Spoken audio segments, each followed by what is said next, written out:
Quem olha o resultado da eleição municipal de ontem não sai com a impressão de que existe um Brasil polarizado, tá? Porque não há. O que existe é um Brasil disputado pelo centrão de um lado, pela direita radical do outro, salpicado ali com um temperinho ligeiro de esquerda aqui e ali. Mas vamos começar por São Paulo. São Paulo nos ajuda a entender esse Brasil. Pois bem, 56.853 votos no universo de 9.300.000 e tantos eleitores.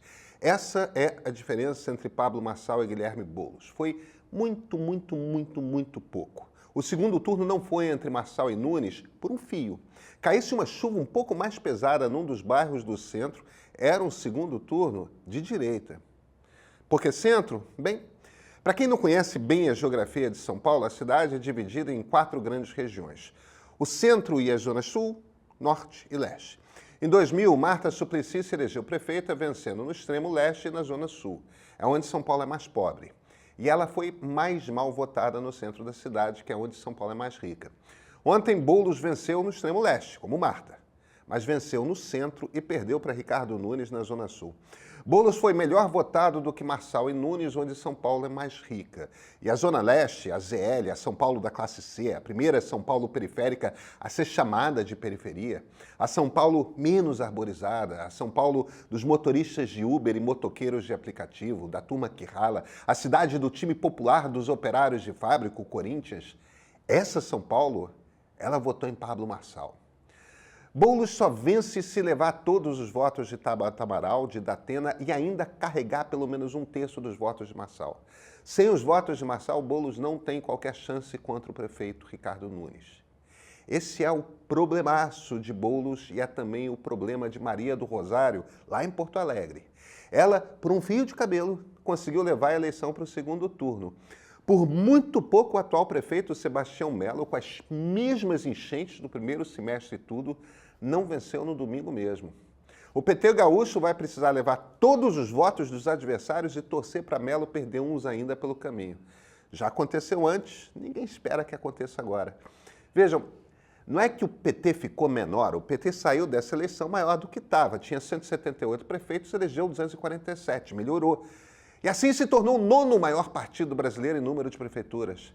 Mas quase tudo em cidade pequena. O PSD, partido de Gilberto Kassab, do prefeito carioca Eduardo Paes, que se reelegeu no primeiro turno ontem, levou 877 prefeituras. Perceberam o tamanho da surra que o PT levou? O MDB fez 845, o PP 743. Tanto União Brasil quanto o PL fizeram mais de 500 prefeituras. Até republicanos, PSB e o PSDB. O moribundo PSDB fizeram mais prefeituras do que o PT. Gente, o partido mais votado nas capitais do Nordeste foi o PL, o partido de Jair Bolsonaro. Ontem o pessoal da esquerda estava ali espalhando meme, né? Esse ano não tem o Nordeste para salvar por aí. Que Nordeste? O PL elegeu o prefeito de Maceió no primeiro turno e vai disputar a segunda rodada em Aracaju, João Pessoa e Fortaleza. Em Fortaleza, o adversário é o PT, que larga em desvantagem. Os petistas também estão no segundo turno em Natal. Nas capitais nordestinas, encerra aí. A esquerda que ganhou no Nordeste foi o PSB, o prefeito João Campos, do Recife, que a esquerda costuma dizer que não é esquerda de verdade. Agora, nada disso quer dizer que Jair Bolsonaro se saiu bem, não, tá? Porque, vejam, o sujeito se apavorou com o movimento dos seus eleitores pró-Pablo Marçal em São Paulo e sumiu do mapa. Quem botou Nunes embaixo do braço, o assumiu como seu candidato e saiu batendo perna pela cidade para cima e para baixo, foi o governador Tarcísio de Freitas. Se Nunes perdesse, a conta do desgaste ia para Tarcísio. Tem tudo para fazer o prefeito da capital se cacifa, assim com mais poder, e vai depender menos de Bolsonaro. O candidato que Bolsonaro encampou, vestiu a camisa, foi no Rio, Alexandre Ramagem. Não chegou ao segundo turno. Então, ironicamente, a direita sai muito mais forte dessa eleição, mas sai com claros sinais de que ela pode existir com força sem Jair Bolsonaro. Pode existir numa versão centrão e pode existir também numa versão radical sem o ex-presidente. Foi o que Pablo Marçal provou, né? Provou isso e também rodou. Pablo Marçal acabou como político. A Justiça Eleitoral tinha um problemaço com ele, mas o próprio candidato resolveu tudo em 2 lances. Um, quando publicou aquele absurdo laudo médico falso, uma mentira contra Guilherme Boulos. No outro, quando mesmo com a mentira não chegou ao segundo turno. Agora, Agora, Marçal vai terminar inelegível. A gente fica com duas perguntas aqui. Por que Marçal se tornará inelegível? E dois, o que aconteceu com a esquerda? Pista. Continuar chamando gente pobre que vota na direita de burra, de manipulada ou alienada não resolve nada para a esquerda. Já passou da hora de calçar as sandálias da humildade e reconhecer que perdeu a capacidade de entender o que o povo busca. Ai, ai, eu sou Pedro Doria, editor do Meio. Aliás, você conhece o Meio Premium? Até o mês passado, ele era a nossa assinatura paga que dava direito a artigos exclusivos e outros benefícios aos nossos assinantes. Mas, isso mudou.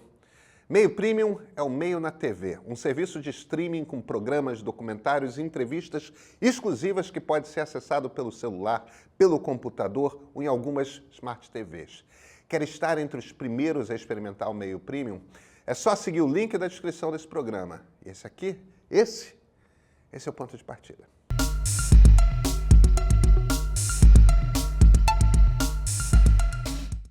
Imagina a situação. Essa turma, os políticos antissistema, como Bolsonaro, como Pablo Marçal, eles têm na raiz dos seus discursos a ideia de que existe um sistema, um colegiado de poderosos que impede o povo de chegar lá. E eles, claro, são os líderes do povo. Aí Marçal se elege prefeito de São Paulo, o que acontece? É cassado pela Justiça Eleitoral. Pior, é cassado porque violou as regras de paridade de gastos. Quer dizer, ele não pode botar o seu dinheiro ou suas empresas a serviço da sua candidatura. Tem outras opções. É cassado porque houve uma violação do acordo interno de distribuição de candidaturas feita pelo PRTB e sancionado no ano passado pelo TSE. Essas coisas, gente, elas são complicadas de explicar. Não se resolve num vídeo de 50 segundos. Então, o que soa para a turma? Soa como o sistema está tirando o líder que o povo quer. Mas aí o que aconteceu de verdade? Primeiro, Marçal não chegou ao segundo turno. Ficou muito perto, mas perdeu.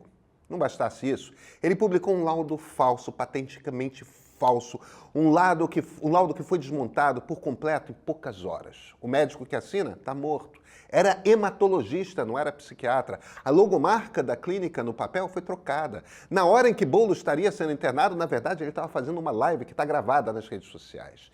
E já se tem caso de o TSE ter tornado inelegível um político eleito por uso de desinformação na campanha. Tem coisa mais simples de explicar do que isso? Está sendo cassado porque inventou uma mentira cabeluda contra o adversário. E não tinha nem chance de se eleger mesmo. Então, fecha o tampo. Lá no TSE, a expectativa é de que Pablo Marçal estará inelegível quando vier a eleição de 2026. Acabou a presidência. Esse não atrapalha mais. Agora, que ninguém se engane. Ele inventou um jeito novo de falar com o eleitorado. A turma da Locomotiva, uma excelente agência de pesquisas, fez um estudo para a última edição da Veja. Mais da metade da classe C quer a família tradicional preservada, considera que a religião é importante na criação dos filhos e não deseja educação sexual nas escolas. São a favor de programas sociais para o combate da pobreza, querem escola pública de qualidade, saúde e idem. Agora, não acham que preservação das estruturas formais de trabalho seja o melhor caminho. O que elas querem são mais opções para facilitar a vida de quem deseja empreender. Isso ao mesmo tempo em que desejam um aumento de impostos para os mais ricos. Parece pauta de esquerda, mas não é não. As políticas de incentivo à indústria no Brasil, que a esquerda favorece, dá incentivos fiscais a empresários grandes, em detrimento de fortalecer o empreendedor miúdo ali na ponta. Essas pessoas, elas não são irrazoáveis. Elas não acham, por exemplo, que dependente de drogas tenha de ser preso. Não. Elas acham que eles precisam ser tratados com compaixão. Se dividem quase que meio a meio sobre repressão policial versus programas sociais. Mesma coisa com rigor na punição versus ressocialização de criminosos, meio a meio. Gente, essas pessoas são cristãs, é isso que seus valores dizem. Querem ascender socialmente, querem virar self-made men. Gente que constrói riqueza, que cresce. Isso é uma baita energia contida. São conservadores, sim, mas mesmo sendo conservadores, 51% acham que casais homossexuais devem ter os mesmos direitos que os casais heterossexuais. A dificuldade que a esquerda tem de falar com as pessoas, essas pessoas com quem Pablo Marçal conversa, passa muito mais por política econômica do que por política social. Esse é o Brasil. Ontem a esquerda tomou uma surra eleitoral. Vamos falar claro, foi uma surra. Isso não aconteceu porque os brasileiros são alienados. Aconteceu porque os brasileiros ouviram o que a esquerda tem a oferecer e discordam. Tem duas saídas: ou a esquerda se adapta ao brasileiro ou convence de que ele está errado. Mas para convencer, vai precisar aprender a conversar no digital, porque não está sabendo não, sabe? 89% dos brasileiros acreditam em Deus, segundo a pesquisa Global Religion de 2023. E se o jornalismo perguntasse sobre isso a pessoas interessantes? Este programa é o Presença de Espírito, meu nome é Marvio dos Anjos, e a gente vai conduzir essas entrevistas aqui, perguntando a pessoas interessantes o que elas pensam sobre fé. E nosso primeiro episódio é com uma das artistas brasileiras mais famosas do mundo.